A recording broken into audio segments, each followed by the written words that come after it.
Lecture du livre du prophète Osée. Ainsi parle le Seigneur. Reviens, Israël, au Seigneur ton Dieu, car tu t'es effondré par suite de tes fautes. Revenez au Seigneur en lui présentant ses paroles. Enlève toutes les fautes et accepte ce qui est bon. Au lieu de taureaux, nous t'offrons en sacrifice les paroles de nos lèvres. Puisque les Assyriens ne peuvent pas nous sauver, nous ne monterons plus sur des chevaux. Et nous ne dirons plus à l'ouvrage de nos mains, « Tu es notre Dieu », car de toi seul l'orphelin reçoit de la tendresse. Voici la réponse du Seigneur. Je les guérirai de leur infidélité, je les aimerai d'un amour gratuit, car ma colère s'est détournée d'Israël. Je serai pour Israël comme la rosée, il fleurira comme le lys, il étendra ses racines comme les arbres du Liban. Ses jeunes pousses vont grandir, sa parure sera comme celle de l'olivier, son parfum comme celui de la forêt du Liban. Ils reviendront s'asseoir à son ombre, ils feront revivre le froment, ils fleuriront comme la vigne, ils seront renommés comme le vin du Liban. Éphraïm, peux-tu me confondre avec les idoles? C'est moi qui te réponds et qui te regarde. Je suis comme le cyprès, toujours vert, c'est moi qui te donne ton fruit. Qui donc est assez sage pour comprendre ces choses, assez pénétrant pour les saisir? Oui, les chemins du Seigneur sont droits, les justes y avancent, mais les pécheurs y trébuchent.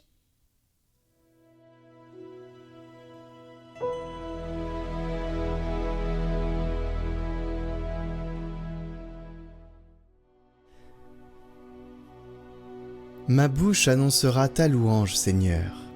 Pitié pour moi, mon Dieu, dans ton amour. Selon ta grande miséricorde, efface mon péché. Lave-moi tout entier de ma faute. Purifie-moi de mon offense. Mais tu veux au fond de moi la vérité. Dans le secret, tu m'apprends la sagesse. Purifie-moi avec l'hysope, et je serai pur. Lave-moi, et je serai blanc plus que la neige. Crée en moi un cœur pur, ô mon Dieu, renouvelle et raffermis au fond de moi mon esprit. Ne me chasse pas loin de ta face, ne me reprends pas ton Esprit Saint. Rends-moi la joie d'être sauvé, que l'Esprit généreux me soutienne. Seigneur, ouvre mes lèvres, et ma bouche annoncera ta louange.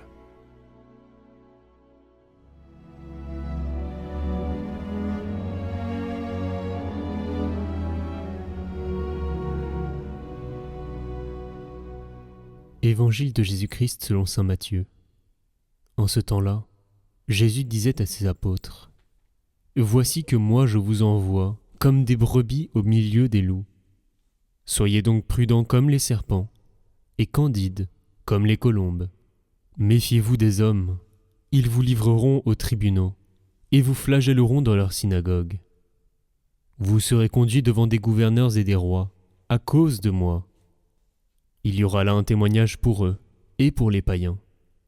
Quand on vous livrera, ne vous inquiétez pas de savoir ce que vous direz, ni comment vous le direz.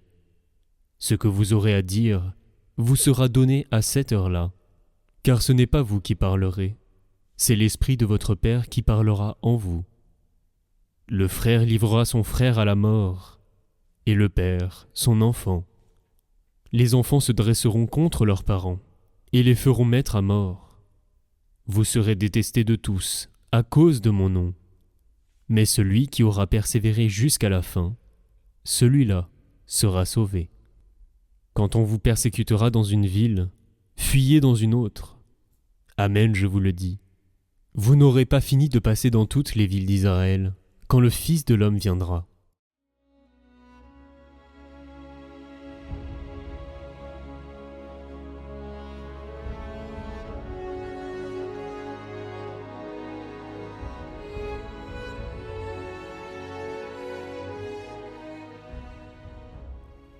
L'Église a des combats intérieurs. Ce sont des courants forts et le pape se trouve au milieu de ces courants. Pareil pour les archevêques des grandes villes et au cœur même de nos paroisses. Si nous savions à quel point c'est compliqué.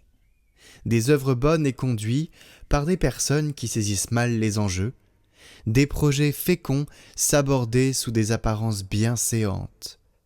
Il y en a pléthore dans l'Église. Le Seigneur a fait avec des bras cassés. Pierre qui renie, Thomas qui doute, les disciples qui fuient. Être exempt des faiblesses de nos frères serait demander plus que ce qu'il a demandé aux apôtres. Et Jésus le dit, le frère livrera son frère, les enfants se dresseront contre leurs parents, etc. Les loups ne sont pas toujours à l'extérieur. Catherine de Sienne a écrit au pape Grégoire XI avec cette liberté saisissante qui a fait sa renommée. Plus votre fardeau est pesant, dit-elle, plus votre cœur doit être fort, courageux et sans crainte. Elle lui dit d'aller au-devant des tempêtes, de se réjouir au milieu des périls, parce que la persécution de l'âme vertueuse finit toujours par la paix que méritent la vraie patience et la persévérance.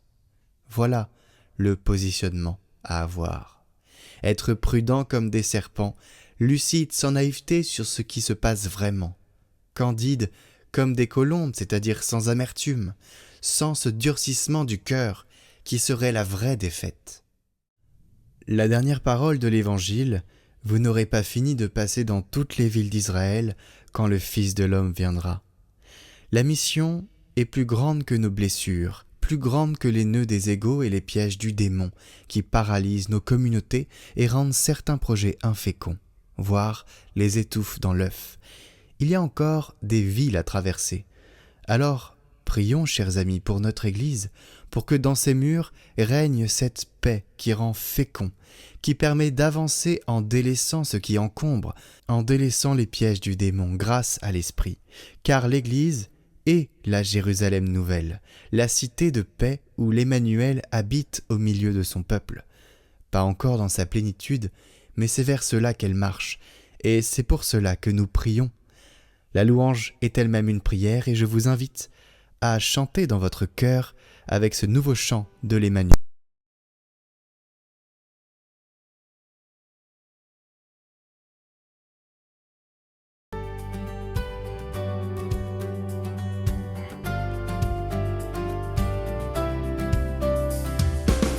Aux joies quand on m'a dit, nous irons à la maison du Seigneur.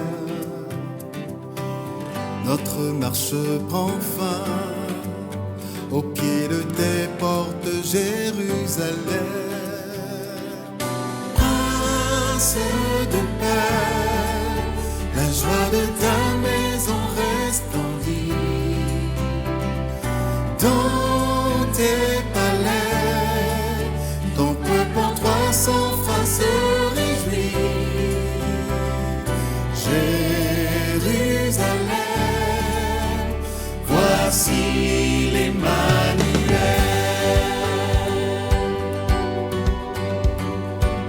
Paix sur Jérusalem, nous appelons la paix sur ceux qui t'aiment.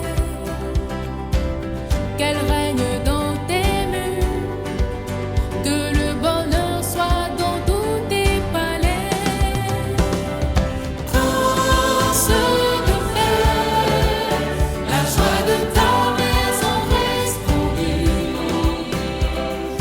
Dans tes palais, ton peuple en toi sans fin se réjouit.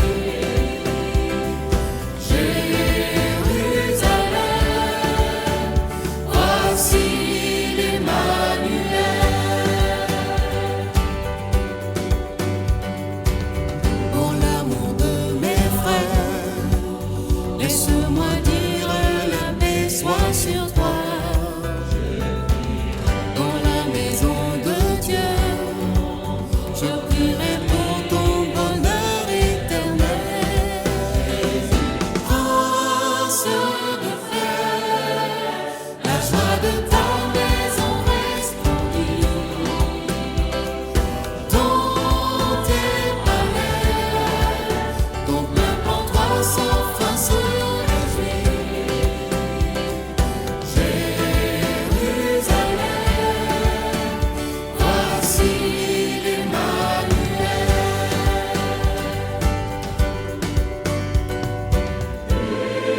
Tout de suite, votre parcours d'été, l'art d'aimer Jésus.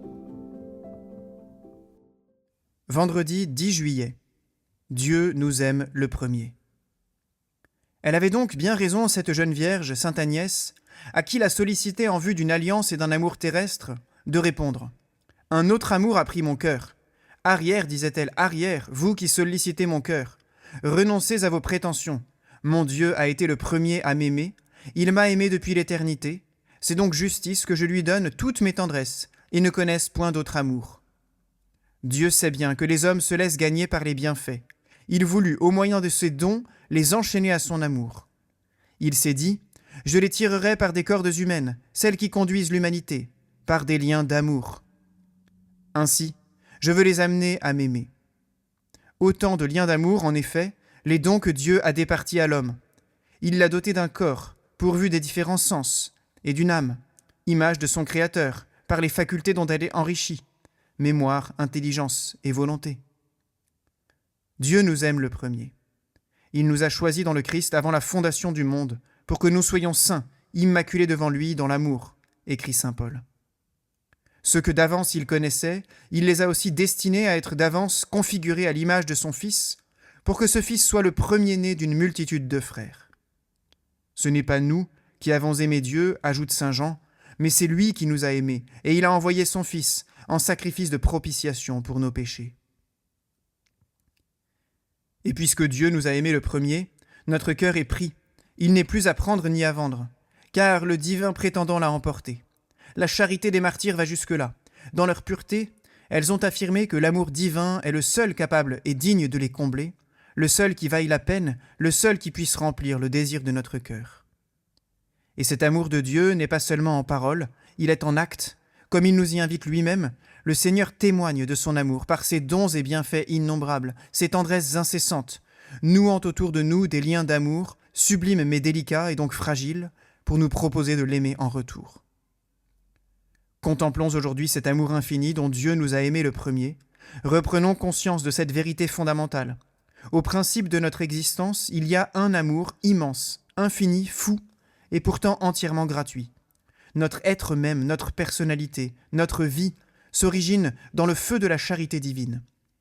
Et prolongeons notre contemplation en considérant les dons de Dieu qu'il a voulu déposer en nous comme gage de cet amour, dons qui nous font véritablement ressembler à lui, le corps et ses beautés, mais plus encore l'âme immortelle et ses facultés spirituelles, la lumière de notre intelligence, éclairée de l'intérieur par lui, le foyer de notre cœur, embrasé par son amour, notre mémoire, destinée à conserver le souvenir de ses bienfaits. Et prions avec saint Alphonse, demandons l'art d'aimer Jésus. Ô Dieu de tout amour, ô Seigneur des cieux d'en haut, vos traits sont si doux, si gracieux à regarder, qu'un seul regard serait une béatitude ineffable. Vous êtes béni, vous êtes le seul, l'unique qui peut combler mon cœur de son amour. Ô beauté suprême et splendeur infinie, ô source intarissable et océan de délices, ô vie qui me fait vivre ma véritable vie d'en haut. Je vous donne, Seigneur, mon amour tout entier. Amen.